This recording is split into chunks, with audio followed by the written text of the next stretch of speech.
णमियूणवड्डमाणं परमपाणं जिणं शुद्धेन वोच्छामि रयणसारं सायारणयार्धं मीणम्। बोलिए श्री 1008 पद्म प्रभ भगवान की जय। आचार्य श्री कुंद कुंद स्वामी की जय। हम सभी बड़े सौभाग्यशाली हैं जो हमें आचार्य कुंद कुंद स्वामी का महान ग्रंथ रयण सार के अध्ययन का अवसर मिल रहा है। यह ग्रंथ चरणानुयोग का है और बहुत अच्छी अच्छी बातें जो कि हमें अपने जीवन में उतारनी चाहिए वो हमें इस ग्रंथ राज से प्राप्त हो रही हैं। आज की दो गाथाएं क्रमशः 78 और 79 नंबर पर, ये दोनों ही गाथाएं बेहद महत्वपूर्ण हैं। हम स्वाध्याय कर रहे हैं। स्वाध्याय करते समय एक शिष्य को कैसा होना चाहिए, अपने गुरु के प्रति भक्ति होनी चाहिए या नहीं होनी चाहिए, ये सब हमें सुनने और समझने को मिलेगा। चलिए आज प्रारंभ करते हैं। गाथा क्रमांक 78 उच्चारण। पति पति, भक्ति भक्ति, अधता पुरता, भक्ति, विहीण विहीण, पति भक्ति विहीण, सदी सदी, भिच्चो भिच्चो, आधा च पूरा च, भिच्चो, य, जिण भक्ति हीण, जिण भक्ति हीण, ये पूरा एक समासित पद है। जिण भक्ति हीण, जइणो जइणो, गुरु गुरु भक्ति हीण, गुरु भक्ति हीण, ये एक समासित पद है। गुरु भक्ति हीण, शिष्यो शिष्यो, आधा सा पूरा सा, शिष्यो, दुग्गई दुग्गई, आधा गा पूरा गा, दुग्गई, मग्गाण लग्गओ मग्गाण लग्गओ, आधा गा पूरा गा, दुग्गई मग्गाण लग्गओ, ये पूरा एक समासित पद है। दुग्गई दुग्गई मग्गाण लग्गओ, नियमा नियमा, पति भक्ति विहीण सदी, पति भक्ति विहीण सदी, भिच्चोय जिण भक्तिहीण जैणो, भिच्चोय जिण भक्तिहीण जैणो, गुरु भक्तिहीण शिष्यो, गुरु भक्तिहीण शिष्यो, दुग्गई मग्गाणु लग्गओ नियमा, दुग्गई मग्गाणु लग्गओ नियमा। बहुत अच्छी सरल गाथा है और एक प्रकार से सुभाषित भी है। दुग्गई मग्गाणु लग्गओ नियमा, नियमा नियम से, नियमा नियम से, ऊपर जो 3 चरणों में बताए गए हैं वो सभी नियमा नियम से, दुग्गई मग्गाण लग्गओ। संधि विच्छेद देखें, दुग्गई मग्गाण लग्गओ, मग्ग मग्ग, ग में छोटा आ, अणु लग्गओ, छोटा आ, 2 छोटे आ मिलकर बड़ा आ बन गया, मग्गाणु लग्गओ। दुग्गई दुर्गति, दुग्गई दुर्गति, मग्ग मार्ग, दुर्गति का मार्ग, दुर्गति का रास्ता, उस दुर्गति के मार्ग में अणु लग्गओ, अणु लग्गओ संलग्न, लगा हुआ, अणु लग्गओ लगा हुआ, दुर्गति के मार्ग में लगा हुआ, मतलब दुर्गति के मार्ग में संलग्न, नियमा नियम से, ये सभी दुर्गति के मार्ग में नियम से लगे हुए हैं, निश्चित रूप से दुर्गति के मार्ग से चिपके हुए हैं। अणु लग्गओ का मतलब है चिपके हुए हैं, लग्न है, संलग्न है, दुर्गति के मार्ग में लगे हुए हैं, दुर्गति के मार्ग से चिपके हुए हैं। कौन कौन है ऐसे? अब ऊपर चलिए, दुर्गति के मार्ग में, दुर्गति के रास्ते पर जा रहे हैं, सदगति के रास्ते पर नहीं जा रहे हैं, सफलता के रास्ते पर नहीं जा रहे हैं, दुर्गति विनाश के रास्ते पर जा रहे हैं। कौन कौन, किस कंडीशन में? अब देखिएगा ध्यान से, पति भक्ति विहीन, पति भक्ति विहीन, एकदम सरल शब्द है। पति मतलब पति, स्वामी, भक्ति भक्ति, विहीन रहित, स्वामी की भक्ति से विहीन, स्वामी की पति की भक्ति से रहित, कौन? सदी, सती, सदी, सदी मतलब सती, सती, सती महिलाएं, ऐसी महिलाएं जो कि सती हैं। सती का मतलब होता है सदाचरण से युक्त हैं, दुराचरण नहीं है जिनका, वो कहलाती हैं सती। अगर सती स्वामी भक्ति, पति भक्ति से विहीन है तो दुर्गई मंगाण लग गो, दुर्गति के मार्ग में लगी हुई, नियमा, नियम से। विचारणीय बातें हैं, बहुत चिंतन करना होगा। कोई सती है, सती से मतलब सदाचारिणी महिला, सदाचारिणी महिलाएं यदि पति भक्ति विहीन, पति की भक्ति से विहीन है, यहाँ भक्ति से तात्पर्य सेवा, पति परायणता, अपने स्वामी के प्रति ही जागरूक रहने वाली, पति परायण जिसे हम कह सकते हैं, अगर ऐसी नहीं है, स्वामी भक्ति से विहीन है, तो दुर्गति के मार्ग में लगी हुई हैं। अब इसमें चिंतन कीजिएगा क्या क्या हो सकता है, पति परायण ना होने के कारण कहाँ कहाँ दुर्गति में जा सकती हैं, ऐसा समझना होगा, ऐसा चिंतन कीजिएगा। यहाँ पर खुलासा नहीं किया जा रहा है, लेकिन आप चिंतन जरूर कर सकते हैं। सती, उसके बाद पति भक्ति से विहीन सती, ये दुर्गति के मार्ग में लगी हुई है। इसके बाद और कौन है? नीचे है भिक्षो, य मतलब और, भिक्षो भृत्य, भृत्य का अर्थ है सेवक, सेवक, नौकर भी कह सकते हैं, सेवक। सेवक भी यदि पति भक्ति विहीन, यहाँ पति के दो अर्थ हो गए, एक तो पति, पति और पत्नी वाला पति, दूसरा पति का अर्थ हुआ स्वामी, सेवक और स्वामी। तो पति भक्ति विहीन, पति यानी स्वामी की भक्ति से विहीन।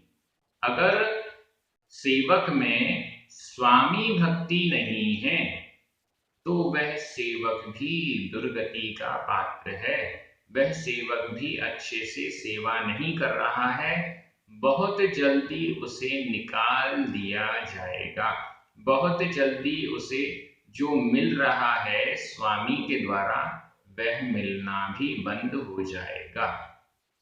एक ही शब्द से दो कंप्लीट हो गए, पति की भक्ति से रहित स्त्री सती और स्वामी की भक्ति से रहित सेवक भृत्य या नौकर। अब आगे चलते हैं, जिण भक्तिहीन, जिण भक्ति, जिण जिण जिनेंद्र भगवान की भक्ति, भक्ति से हीन, हीन रहित, जिनेंद्र भगवान की भक्ति से रहित कौन? जैनो, जैन, जैन, जैन, जैन का मतलब है जैन। जैन शब्द का प्रयोग आचार्य कुंद स्वामी ने इतने पहले कर दिया था। जैन, जैन व्यक्ति है, अगर वो जिन भगवान, जिनेंद्र भगवान के प्रति भक्ति से रहित है तो वह भी दुर्गई मग्गाणु लग गौ, दुर्गति के मार्ग में अणु लग गौ, लगा हुआ, दुर्गति के मार्ग से चिपका हुआ है, उसकी सदगति नहीं हो सकती। एकदम सिंपल ही बताया जा रहा है। जिण भक्तिहीन, जिनेंद्र भगवान की भक्ति से रहित। अब यहाँ भक्ति से तात्पर्य अलग अलग, पति की भक्ति क्या कहलाएगी? पत्नी के हिसाब से पति परायण होना, वो पति भक्ति कहलाएगी। सेवक के हिसाब से स्वामी भक्ति, स्वामी जो आदेश दे रहे हैं, जो कह रहे हैं वो करना, ये उसकी स्वामी भक्ति कहलाएगी। अब जैन के लिए जिण भक्ति क्या है? जैन के लिए, जैन कौन है? हम सभी जैन हैं। जिनेंद्र भगवान के धर्म को जो हम मानते हैं, जिनेंद्र भगवान को मानते हैं, वो जैन हैं। अब जैन व्यक्ति जिनेंद्र भगवान की भक्ति क्या कहलाएगी? वो सभी आप जानते हैं। जिनेंद्र भगवान की पूजा करना, स्तुति करना, जिनेंद्र भगवान ने जो उपदेश दिया है, जिनवाणी है, उसके अनुसार अपना आचरण रखना इत्यादि। इस जिन भक्ति से, जिनेंद्र भगवान की भक्ति से जो हीन है, वो जैन भी दुर्गति के मार्ग में लगा हुआ है, ऐसा समझना चाहिए। आगे, गुरु भक्तिहीन शिष्यो, गुरु भक्तिहीन, गुरु की भक्ति से हीन, गुरु की भक्ति से रहित शिष्यो, शिष्य शिष्य शिष्य, गुरु की भक्ति से हीन, गुरु की भक्ति से रहित शिष्य, ऐसा शिष्य जो अपने गुरु की भक्ति नहीं करता, गुरु के अनुसार आचरण नहीं करता, गुरु के आज्ञा का पालन नहीं करता, वह शिष्य भी दुग्गई मग्गाण लगो, दुर्गति के मार्ग में लगा हुआ है। 4 बातें बता दी गई। पति की भक्ति से रहित सती, स्वामी की भक्ति से रहित नौकर सेवक, जिनेंद्र भगवान की भक्ति से रहित जैन, और गुरु की भक्ति से रहित शिष्य दुर्गति के मार्ग में लगे हुए होते हैं निश्चित रूप से। मुझे लगता है इस गाथा का अर्थ एकदम क्लियर हो चुका है। गुरु और शिष्य का जो सिस्टम है हमारे जैन शास्त्रों में, वो अन्य स्थानों में की अपेक्षा अलग है। हमारे यहाँ गुरु उसको माना जाता है जो मेरे जैसा ना हो, परिग्रही ना हो।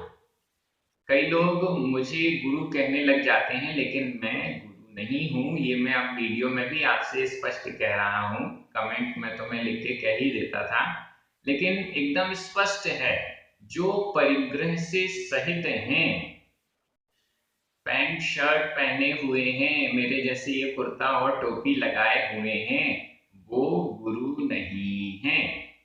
मैं कोई आज्ञा देता हूं तो वो आज्ञा आप पालन करें या नहीं करें, इससे कोई लेना देना नहीं है। हाँ, मैं जो बातें आपको बता रहा हूं वो आचार्य कुंद स्वामी के द्वारा कही हुई हैं। मैं तो सिर्फ उन गाथाओं का अर्थ करके आपको बता रहा हूं। इस दृष्टि से जो चर्चाएं हो रही हैं वो मेरी नहीं है, आचार्य कुंद स्वामी की हैं। और कई बार तो आचार्य कुंद स्वामी ये कह देते हैं कि ये तो जिनेंद्र भगवान के द्वारा कही हुई है। तो ये जो पूरा ग्रंथ हम अध्ययन कर रहे हैं वो साक्षात जिनेंद्र भगवान की वाणी ही है, ऐसा मानना चाहिए। जिनेंद्र भगवान की वाणी को क्रमशः आचार्य कुंद स्वामी ने प्राप्त किया और ग्रंथों में निबद्ध कर दिया, और अब उसी ग्रंथ को, जो कि जिनेंद्र भगवान की वाणी के रूप में निबद्ध हुआ है, उसको समझने का प्रयास हम कर रहे हैं। इस दृष्टि से यहाँ पर जो भी वर्णन चल रहा है, जो भी मैं बोल रहा हूँ, वो मेरा कुछ भी नहीं है, उसे आप मेरा मत मानिएगा। ये सभी आचार्य कुंद स्वामी का है, और हम सभी के गुरु आचार्य कुंद स्वामी जिनेंद्र भगवान हैं, ऐसा हमें समझना चाहिए। मुझे आप गुरु शब्द से संबोधित ना करें, अभी भी नहीं, और जब तक परिग्रह है तब तक बिल्कुल नहीं, ऐसा आप समझ लीजिएगा। अब ये गाथा तो एकदम सरल है। अगली गाथा में चले उससे पहले आज का जो प्रश्न है वो मैं आपको बता देता हूँ।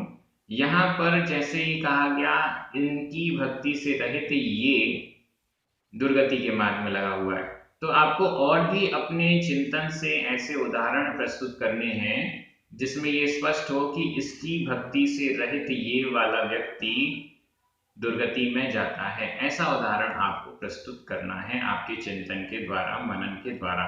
थोड़ा दिमाग लगाना पड़ेगा, लेकिन बहुत सारी ऐसे लौकिक और धार्मिक उदाहरण भी हमें मिल जाएंगे।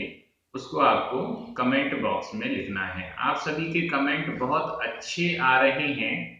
आप इस वीडियो को देखने के बाद अपने साथी स्वाध्याय करने वालों के कमेंट भी जरूर देखा करें। बहुत अच्छे अच्छे कमेंट आ रहे हैं। पिछले 4-5 वीडियोस में तो इतने अच्छे अच्छे कमेंट्स आए हैं, तो उसको देखकर लगता है कि बहुत अच्छे से स्वाध्याय मनन चिंतन सब चल रहा है। यहाँ पर पति भक्ति विहीन, हमें ऐसा लगता है कि यहाँ पर विभक्ति नहीं लगी हुई है। प्राकृत भाषा की दृष्टि से देख रहे हैं, पति भक्ति विहीन, जिन भक्तिहीन, गुरु भक्तिहीन, इन सब में हीन में इनमें विभक्ति नजर नहीं आ रही है। लेकिन प्राकृत भाषा में अनेक बार जीरो विभक्ति, मतलब विभक्ति तो है लेकिन ऐसा कुछ दिखाई नहीं दे रहा है कि उसमें कुछ चेंजेस हुए हैं। तो ऐसी जीरो विभक्ति का भी प्रयोग अनेक बार पाया जाता है। इसको आप गलत प्रयोग ना समझें, इसको इसी दृष्टि से देखें कि यहाँ भी विभक्ति है लेकिन विभक्ति चिन्ह जो है वो जीरो लगा हुआ है, मतलब वो हमें अलग से कुछ जुड़ता हुआ नहीं दिखाई दे रहा है।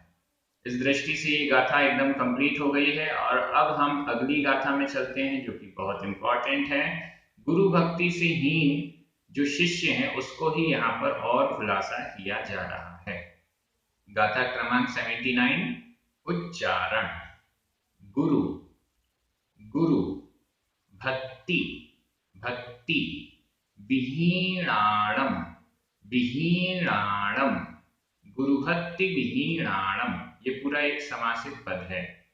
शिष्याणम शिष्याणम, आधा सा पूरा सा, शिष्याणम, सव्व संग विरदाणम सव्व संग विरदाणम, ऊसर ऊसर, यहाँ ऊ बड़ा है, ऊसर, खेते खेते, अधता पुरता, खेते, ऊसर खेते, ववीय ववीय, सुबीय सुबीय, समम, ववीय सुबीय समम, ये पूरा एक समासित पद है।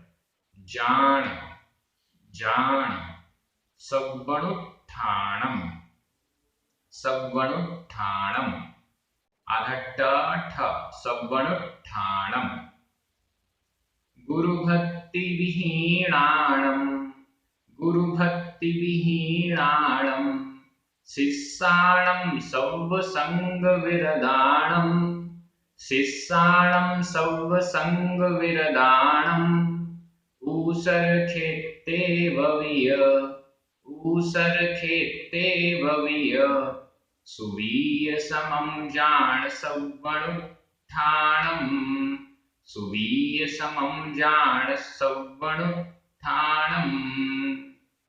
बहुत अच्छी गाथा है, बड़ा समझने योग्य है।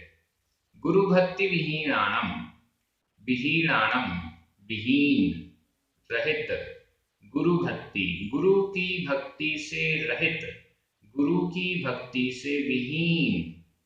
अब यहाँ विहीणाणम यह षष्ठी विभक्ति का बहुवचन है। षष्ठी विभक्ति का बहुवचन मतलब के, गुरु भक्ति से विहीनों के, गुरु भक्ति से जो रहित हैं उनके। अब विहीणाणम षष्ठी विभक्ति का बहुवचन और कहाँ पर है? शिष्याणम, शिष्यों के, शिष्याणम शिष्यों के। कैसे शिष्यों के? इसके दो विशेषण हैं, एक तो है गुरु भक्ति विहीणाणम और दूसरा है सव्व संग विरदाणम। सव्व संग विरदाणम, यहाँ भी षष्ठी का बहुवचन है। गुरु भक्ति विहीणाणम, यहाँ भी षष्ठी विभक्ति का बहुवचन है। और शिष्याणम, यहाँ पर भी। विभक्तियों को जब तक नहीं समझेंगे तब तक कौन विशेषण है और कौन सा शब्द विशेष्य है ये समझ में नहीं आएगा। यहाँ विशेष्य तो है शिष्याणम, शिष्यों के, और इसके विशेषण गुरु भक्ति विहीणाणम सव्व संग विरदाणम, शिष्यों के। शिष्यों के कैसे? शिष्यों के जो कि गुरु भक्ति से विहीन है, गुरुओं की, अपने गुरु की भक्ति से जो रहित हैं, ऐसे शिष्यों के। और उनका एक विशेषण और, सव्व संग विरदाणम, सब संग, सब यानी समस्त, संग परिग्रह से, संग का अर्थ है परिग्रह, सब संग सर्वमस्त, संग यानी परिग्रह से, विरदानम विरत रहित, समस्त संग से जो विरत हैं, समस्त परिग्रह से जो विरत हैं, रहित हैं, जिन्होंने समस्त परिग्रह का त्याग कर दिया है और लेकिन गुरु भक्ति से रहित हैं, अपने गुरु के प्रति भक्ति नहीं है जिनमें, ऐसे शिष्याणम शिष्यों के, ऐसे शिष्यों के क्या होता है, ऊसर खेते ववीय सुबीय समम, समम यानी समान, इनके समान, जान जानो, सव्वणुत्थानम, सव्वणुत्थानम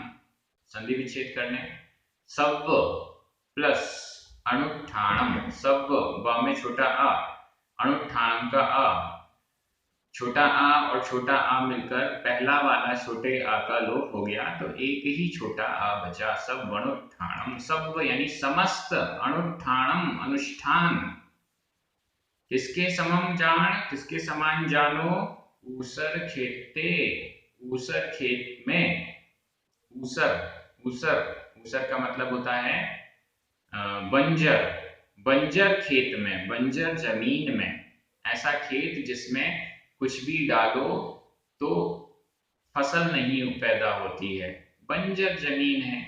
ऊसर खेते, ऊसर खेत में, ऊसर खेत में, बंजर जमीन में, बवीय सुबीय समम, बवीय बोए हुए, सुबीय उत्तम बीज के समम समान, बोए गए उत्तम बीज के समान, सव्वणुत्थानम समस्त अनुष्ठान को निष्फल जान जानो, निष्फल जानो।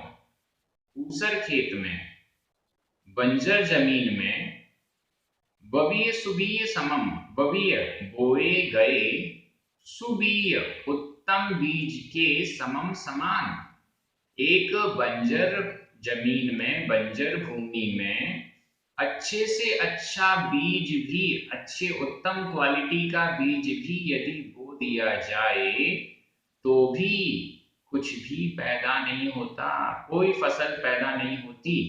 उसी प्रकार से शिष्य तो कैसा है, सब संग विरदानम, समस्त परिग्रह का त्याग कर दिया है शिष्य ने, फिर भी यदि वो अपने गुरु के प्रति भक्ति से रहित है तो उसके सव्वणुत्थानम समस्त अनुष्ठान, बंजर खेत में बोए गए उत्तम बीज के समान निष्फल जानो।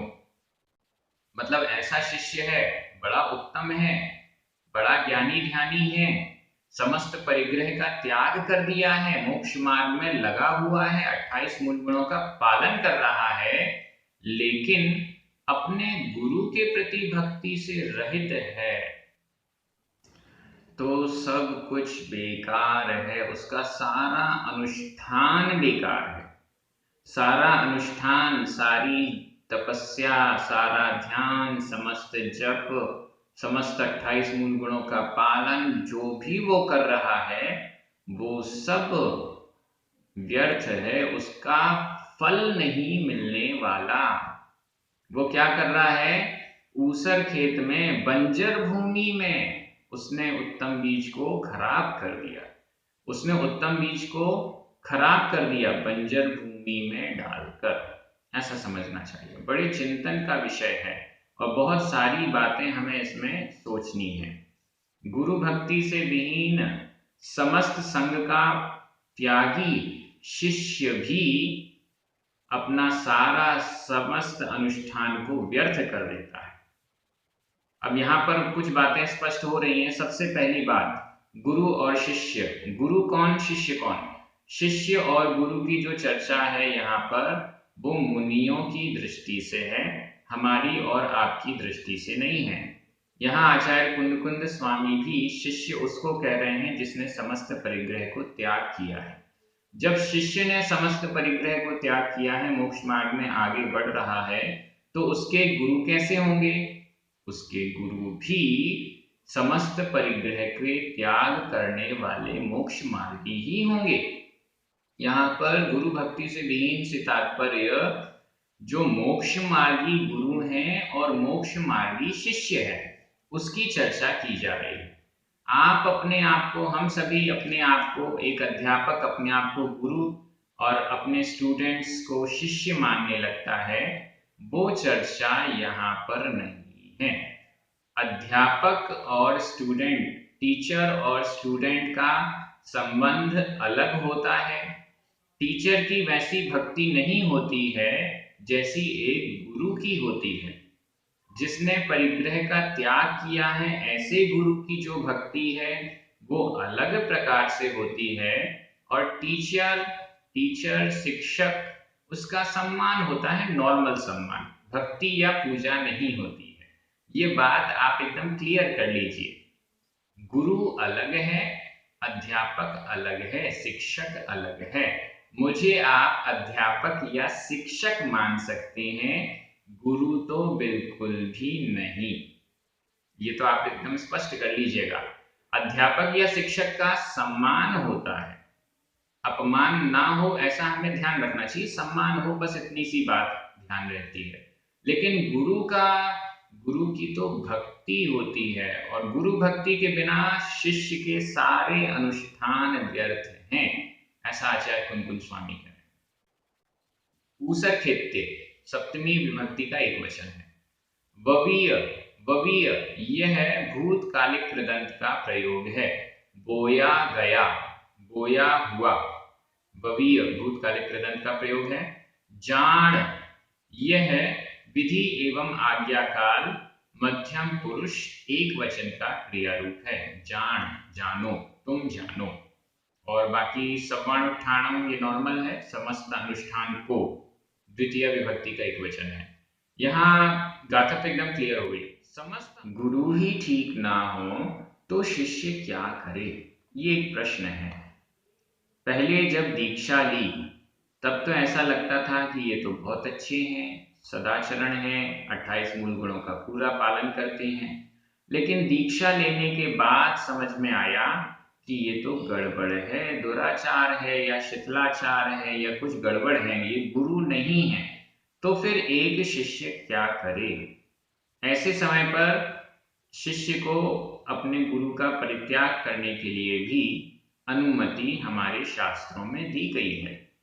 मान लीजिए कि पहले तो ये जो गुरु थे वो बड़े अच्छे दिखाई देते थे, अच्छे से सब कुछ पालन करते थे, लेकिन बाद में जब गहराई में शिष्य बने तो लगा कि ये तो गुरु नहीं है, कुगुरु हैं, खोटे गुरु हैं। तो ऐसे खोटे गुरु का परित्याग एक शिष्य कर सकता है। उसके बाद ये कंडीशन फॉलो नहीं होगी कि गुरु भक्ति से जो हीन है। अगर सच्चा गुरु नहीं है तो गुरु भक्ति नहीं होगी, सच्चा शिष्य भी नहीं है तो भी वो गुरु की भक्ति नहीं करता है। तो दोनों तरफ से इस गाथा का अर्थ तात्पर्य हमें समझना होगा। ये दोनों गाथाएं बहुत महत्वपूर्ण हैं।